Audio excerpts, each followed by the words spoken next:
So it feels like United have been a crisis club for the last 10, 15 years. And we're in another crisis, 3 games into a new season.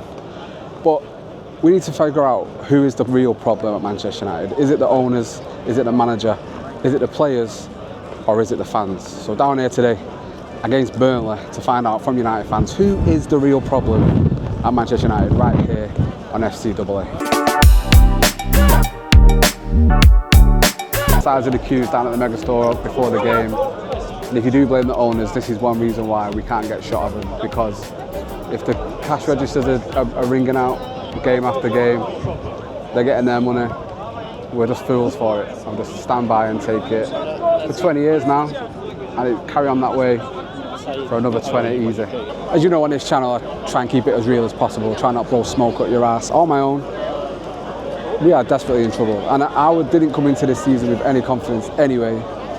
And after 3 games, out the Carabao Cup to Grimsby, terrible against Fulham, and Arsenal, you know, I think that got a lot of people's hopes up, and we haven't backed it since. And it could just sound like a spoilt fan moaning, which I am. Yes, I am moaning. What about it?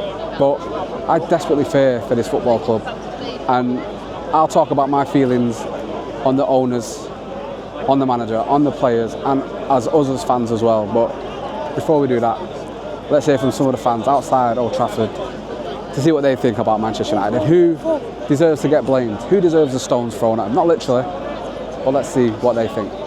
I'm going to have to go with the fans, man. I feel like the fans scrutinize the managers too early. That's one of the reasons why the club feels pressure to sack them. I feel like we need to keep the manager. I feel like Ruben Amorim is the truth. He's quite young as well, so he's got a lot of years on him. I hear people are saying Mourinho got sacked now, we might get him in. I don't want that. I feel like it's going to put us in the same cycle. We need a long-term manager. This guy's going to build with us. He's going to get better over time. I believe in this team. I believe in this club. The way they played against Arsenal was enough for me. I feel like the storm has to come before the sunshine, and today the sunshine starts. I love the fans, man. The fans are never the problem, man. I feel like I was just in the Bishop now. Everyone's going crazy for Ruben Amorim. So it's not a matter of the fans. I think the problem starts at the top, because when you look at how United have been over the past few years, you see we've changed managers, we've changed players. We've literally just changed how many players. Like this isn't the same team that we say keeps down in tools every single week. So it has to be bigger than the players and the manager. It has to be from the top. So I'm putting it all on the Glazers, man. Glazers out all day long, man.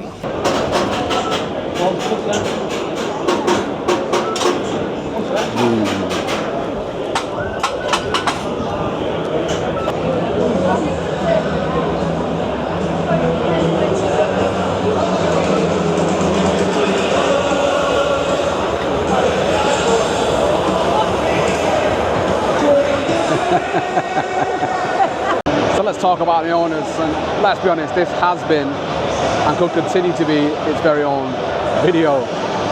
I can't stand the Glazers. I try not to say the word hate, but I hate the Glazer family with every fibre of my being. They've done nothing but bad things for this club and continue to do so, and it's been more evident since Fergie gone. And I hate to talk about the Fergie era, but that's obviously the last time we were good. Anything bad to do with this club is to do with the Glazers, and they continue to keep us with one arm tied behind our back, both arms tied behind our back. They are not good for this football club. They don't have the best interest of the football club at heart, and they continue to make bad mistake after bad mistake. You add Ineos into that, and I feel Ineos are just an extension of the Glazers.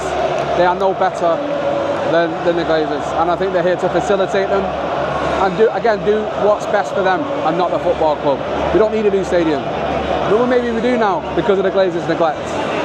But we shouldn't be in that situation because of the neglect, because of the misuse of money and the debt that continues to be here. So, for me, the owners will always be the worst problem. And we can talk about the manager, the players and the fans, but I will always stop with the owners, because the owners could stop all of this if they sold the club. They got us out of the debt. They acted like a big club. They just made decisions of a big football club. If they did that, we would start to be better on and off the pitch. But until they go, as long as they're here, we will always fail as a football club.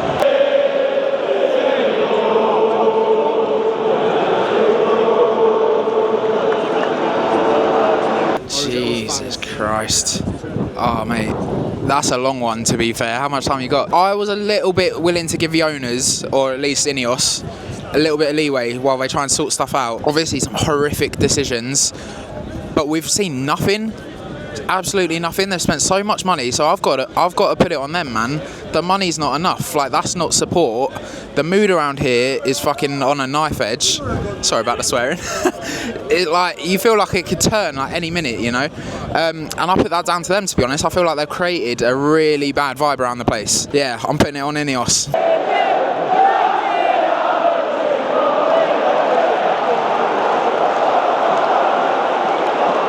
So is it the manager? Is that the problem? Can't be the manager every time, can it? We've had Moyes, Van Gaal, Mourinho, Ole, Ten Hag, and now we've got Amorim. It can't be the manager's fault every time. Yes, this young manager is making mistakes.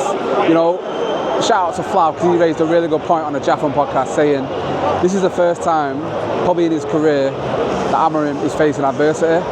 And he needs to learn and adapt and be adjustable to the situation. At the moment, he's very stubborn and very rigid, and he said he was going to do that.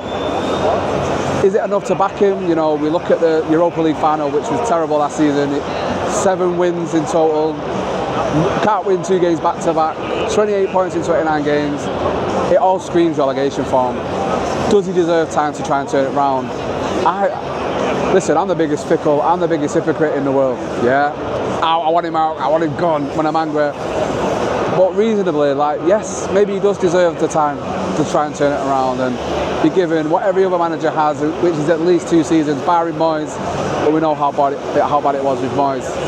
I would love Amorim to turn it around because I want to believe in something. But can Manchester United, as an entity, make me believe? And can he be the man to spearhead United becoming a force again and challenging for what we want to challenge for, which is Champions League and obviously the league.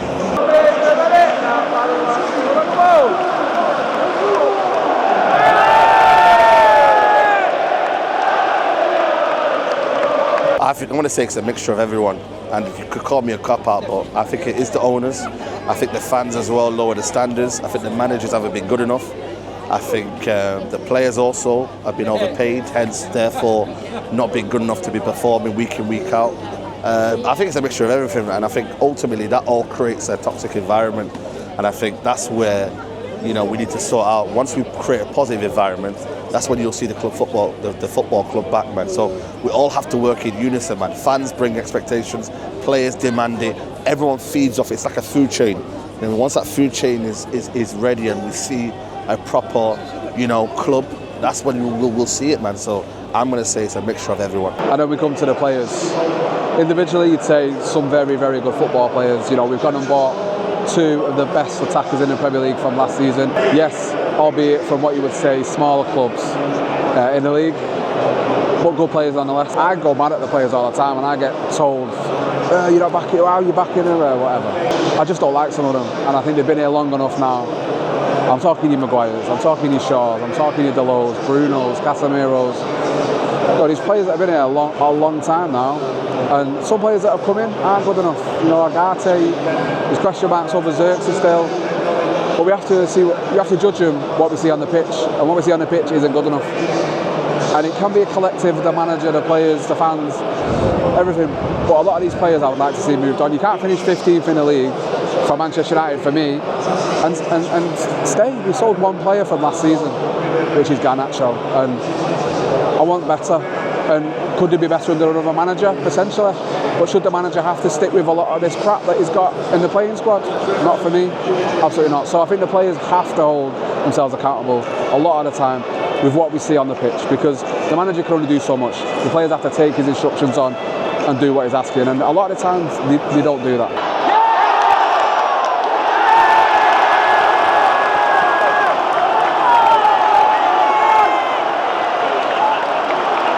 Do you know what? I think all of us represent Man United as a collective, but I definitely say that the ownership, I feel like over the last 12 years, we haven't played or done enough as a football club. And all the work that we put in for the last 20, 30, 40 years as a club feels like it's like going down the drain based off of how the club moved towards the transfer window, moved towards the players, the treatment of the players. Like, there's a lot of things that I feel like we've lost the United in United, and like, I just hope that we can get back to winning ways and really be the club that we actually are.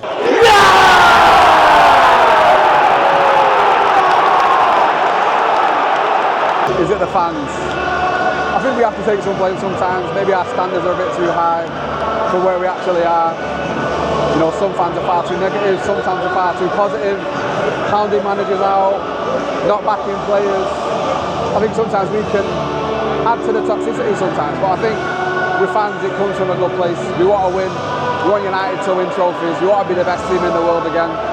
So I think it all comes from love with fans. Maybe we just don't know to the extent our toxicity can get to the club and make things worse, but I think we are low down on the list of problems at this football club because we were here before the problems began and we'll be here if ever the problems do leave. So as much as sometimes we might be a cause and we need to look at ourselves, we are definitely not the problem here at Manchester United, but we can add to it 100%.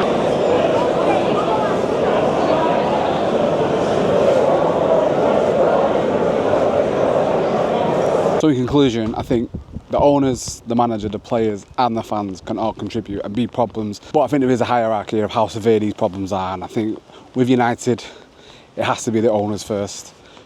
Then, I'm going to say maybe the players and the manager are joint on this one and the fans last. But it can never be changing. But I think with United, the owners are always going to be number one. We'll have to see how we go for the rest of this season, I guess. But I'd be really interested to know what you think. Get in the comments. United fans, non-United fans, who do you think the biggest problem is at the club? And yeah, as always, I'll catch you on the flip side.